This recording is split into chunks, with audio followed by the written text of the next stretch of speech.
Hi everyone, सभी को जय मसीह, प्रेज द लॉर्ड। कुछ ही दिन में बागेश्वर धाम में एक व्यक्ति का एंट्री हुआ जिसका नाम है गौतम खट्टर। और जब बागेश्वर बाबा के सामने हजार इंसानों का भीड़ था, उसी बीच में गौतम खट्टर माइक लेके अपना प्रीचिंग शुरू करता है। कातिलुल लजीना ला युमिनूना बिल्लाहि वला बिल यौमिल आखिरी वला युहर्रिमूना।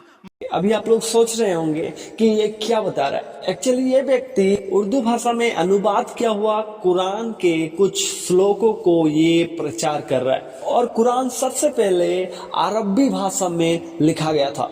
ठीक इसी तरह बाइबल भी हिब्रू और ग्रीक भाषा में लिखा गया था। और जैसे जैसे साइंस बढ़ने लगा, उसी तरह बाइबल भी अनुवाद होते गया। अभी तक बाइबल 736 भाषाओं में अनुवाद किया गया है। तो अभी लौट के आते हैं आज के मेन टॉपिक पर। और आप जिसको पिता परमेश्वर कह करके ईसा मसीह को मुक्तिदाता मान करके बैठ गए हो, वो कोई मुक्तिदाता नहीं है। बाइबल का मैथ्यू 10 स्टेटमेंट नंबर 34, 35, 36 जाकर के पढ़ लेना। वो ईसा मसीह कह रहा है, do not suppose that I have come to bring peace to the earth. I did not come to bring peace but a sword. I have come to turn a man against his father, a daughter against her mother, and daughter-in-law against her mother-in-law. Man's enemy will be the member of his own household. ये मत समझो कि मैं इस धरती पर शांति का पैगाम लेकर के आया हूं।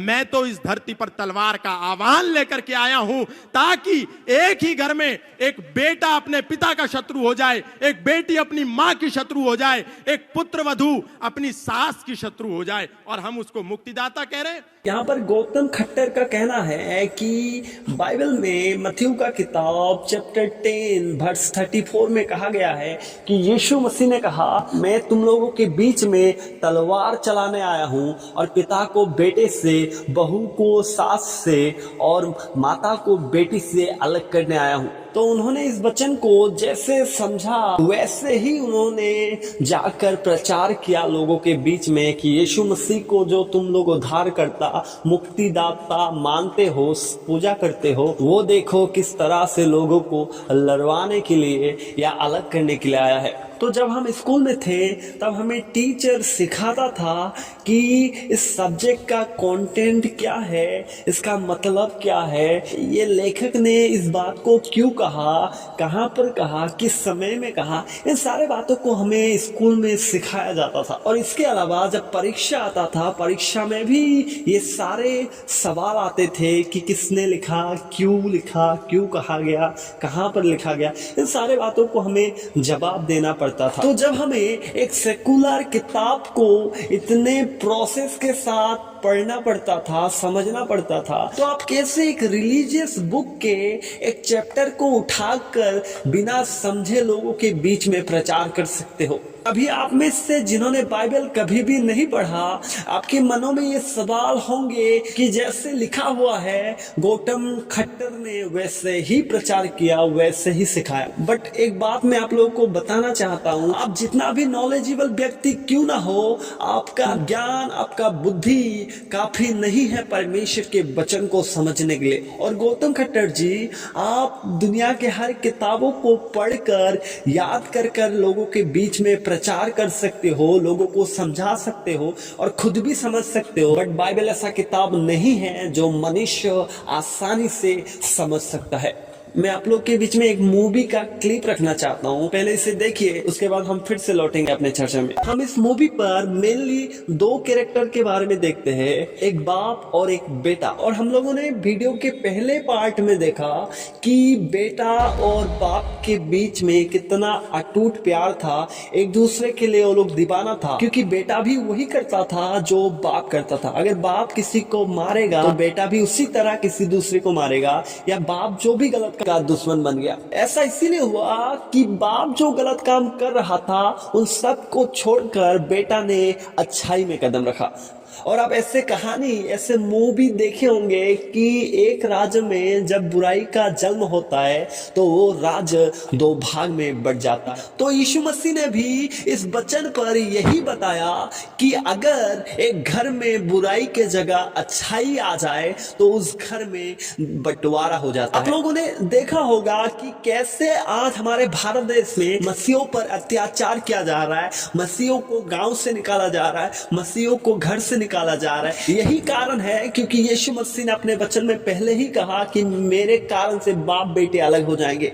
अगर आप मत्ती का 10 चैप्टर को शुरू से अंत तक पढ़ेंगे तो आपको समझ में आएगा कि यीशु मसीह असल में इस वचन में क्या बोलना चाहते हैं। अगर आप मत्ती चैप्टर 10:34 के पहले पढ़ेंगे, ऊपर के तरफ से पढ़ेंगे, तो वहां पर लिखा हुआ है कि मेरे नाम के कारण बेटा बाप से घृणा करेंगे और बाप बेटा से घृणा करेगा और माँ बेटी से घृणा करेगा। और अगर आप 34 के नीचे में पढ़ेंगे तो वहां पर लिखा हुआ है, यीशु मसीह ने कहा अगर कोई अपना क्रूस उठाकर मेरे पीछे ना हो ले वो मेरा योग्य नहीं होगा। तो अगर आपको बाइबल में कुछ जानना है तो आप बाइबल के एक वचन को लेकर अपना दिमाग खराब मत करिए, आप बाइबल को पूरा पढ़िए कि वहां पर परमेश्वर क्या कहना चाहते हैं। तो आज दुनिया पर वही हो रहा है जो यीशु मसीह ने कहा कि बाप बेटे को नफरत करेंगे और बेटा बाप को नफरत करेंगे। ठीक इसी तरह आज जो भी लोग यीशु मसीह को ग्रहण कर लेता है उसको या तो घर से निकाला जाता है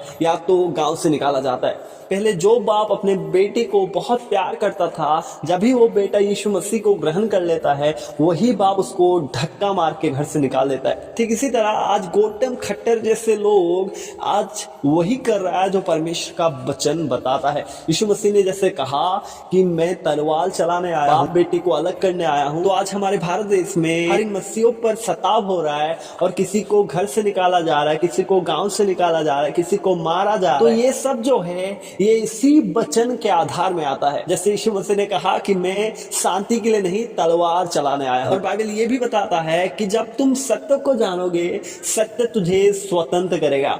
तो आज जितने भी हमारे भारत देश के हो या हमारे पूरे वर्ल्ड पर हो, जितने भी लोगों ने यीशु मसीह को जाना वे लोग स्वतंत्र हुए और सब कुछ छोड़कर सच्चाई के पीछे हो लिए। चाहे उन लोगों पर सताव, चाहे उन लोगों का बाप उन लोग को छोड़ दे, चाहे उन लोगों का माँ उनको छोड़ दे, बट वे लोग यीशु मसीह का सेवा करते रहेंगे। तो आज के वचन के द्वारा प्रभु आप सभी को आशीष करे, प्रभु सभी को ज्ञान दे।